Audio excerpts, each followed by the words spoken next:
आशा करता हूँ जहाँ भी होंगे सुरक्षित होंगे और खुशहाल होंगे। दोस्तों, एक पत्रकार है अभिसार शर्मा नाम के। आपको ध्यान होगा, मैंने एक वीडियो उनके ऊपर बहुत पहले बनाई थी, मेरे ख्याल 2020 में बनाई थी, जब कोविड के दिन चल रहे थे। तो मैंने जब वीडियो बनाई थी तो बहुत लोगों ने प्यार भी दिया था, लेकिन इस जैसे ही इसके बहुत सारे चूते सपोर्टर थे जिन्होंने बहुत कोशिश करी कि वीडियो डिलीट हो जाए, लेकिन नहीं हो पाई, बेचारे नहीं कामयाब हो पाए। इंस्टा पर बहुत सारी गालियाँ लिखी, मुझे बहुत जितना वो कर सकते थे करे, अपने स्टैंडर्ड दिखाया उन लोगों ने, लेकिन नहीं कर सके। क्योंकि जिस अंदाज में वीडियो बनाता है, मैंने इसी अंदाज में उसको जवाब दिया था, है ना। बिल्कुल जैसे पॉइंट करके बोलता है।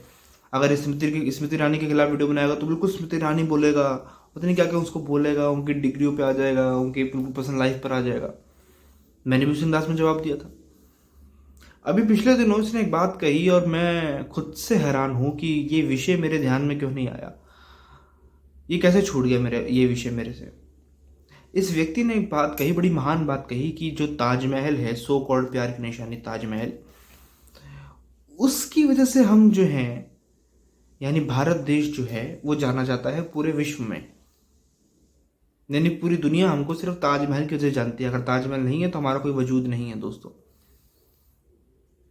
मतलब हमारी संस्कृति, हमारा इतिहास कोई मायने नहीं रखता, सिर्फ ताजमहल है।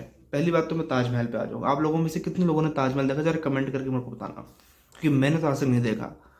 और अब सीरियसली बताऊँ, मन भी उड़ गया है, मन भी उड़ गया। मैं क्या करूँगा उस ताजमहल को देख के, उस गंदे से कब्र खाने को देख के मैं क्या करूँगा? नहीं देखना मुझे, थूकू भी ना मैं ताजमहल पे जाके, क्या कर लूँगा मैं? क्या है वो, कब्र खाने तो है। आप लोगों की नज़रों में जिन लोगों ने इसको कह दिया है इतिहास में कि ये प्यार की निशानी है, पता नहीं कौन सी प्यार की निशानी, भैया जिसने बनाया उसने खुद की 12-13 शादियाँ करी, जिसके लिए बनाया उसके मरने के बाद फिर उसकी बहन से शादी कर ली, पता नहीं कौन सी प्यार की निशानी। और खुद की मौत खुद के बेटे के हाथों हुए, उसके ताजमहल के सामने मर गया, वो मारा गया उसके उसके बेटे द्वारा। तो जिसका इतिहास इतना काला हो, भले ही वो सफ़ेद रंग का ताजमहल हो, जिसका इतिहास इतना काला है दोस्तों, वो कभी प्यार की निशानी नहीं बन सकता मेरी ओपिनियन में। इसलिए मैं तो कभी जाऊँगा नहीं देखने। मैं शुक्रगुजार हूँ कि आज तक मुझे सौभाग्य नहीं मिला देखने का, और आगे मिले भी ना, मेरे को तो नहीं देखना। लेकिन रही बात कि हमारे देश की पहचान की, मुझे आप बताइए ज़रा, अभिसार शर्मा से पूछिए, इस दो कौड़ी के व्यक्ति से, ये दल्ले से। और इस जैसे व्यक्ति ही हैं दोस्तों ये, मैं इनको उस कैटेगरी में मानता हूँ जिसमें ये राणा अयूब, बरखा दत्त, राजेश सरदेसाई, रवीश कुमार, है ना, ये अभिषेक शर्मा, ये सारे एक ही श्रेणी में हैं दोस्तों, जो दलालगिरी की जर्नलिज्म करते हैं। दलालगिरी की, ये दलाल हैं, ये जर्नलिस्ट नहीं है, दलाल हैं।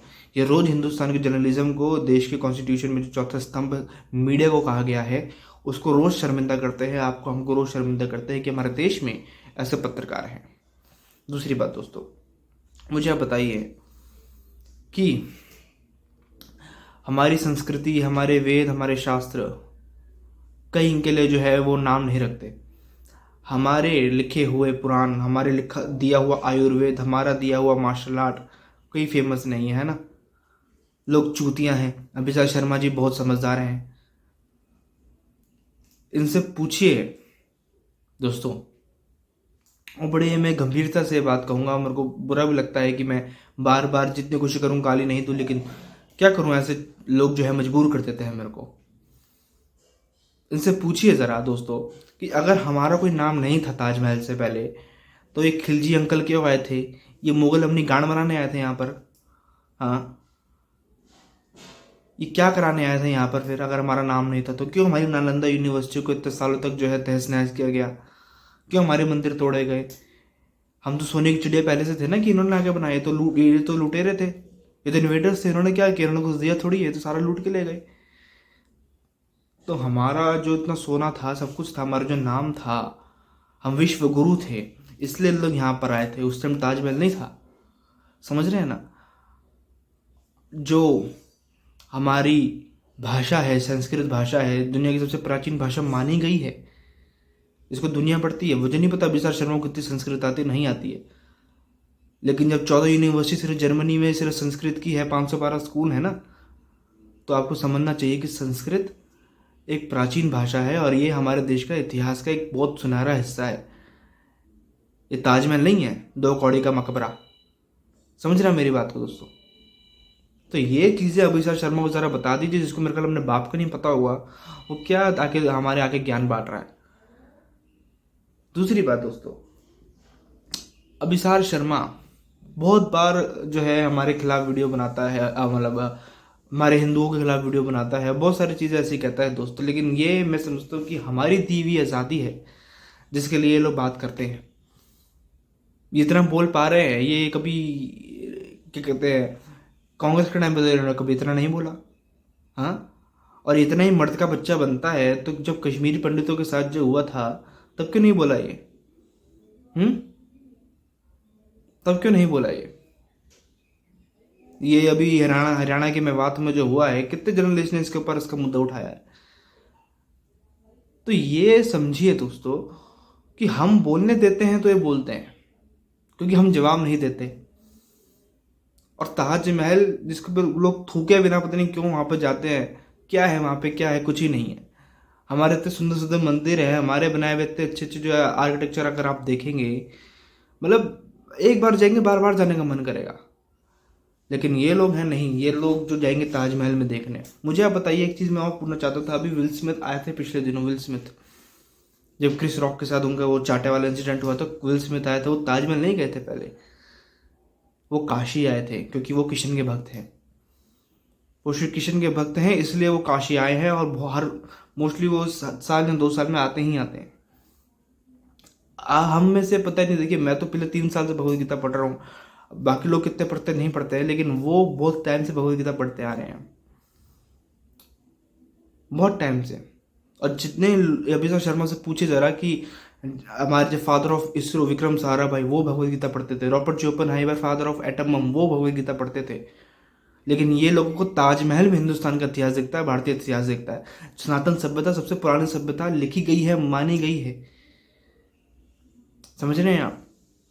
ये माना गया है कि हमारे दिए शास्त्र, हमारा दिया ज्ञान जो है, हमारा दिया आयुर्वेद जो है, वो हमारा दिया योग जो है, उसको आज दुनिया बना रही है। और सबने माना है कि हमने दिया है, और हम बहुत प्राचीन सभ्यता से जो है ताल्लुकात रखते हैं। लेकिन इन लोगों ने ताजमहल इनके बाप ने बनवाया, और खुदा के बच्चे हैं ये लोग। तो अभिषेक शर्मा जैसे व्यक्तियों को कहीं आप दिख जाए तो इनके मुंह पर थूक जरूर देना।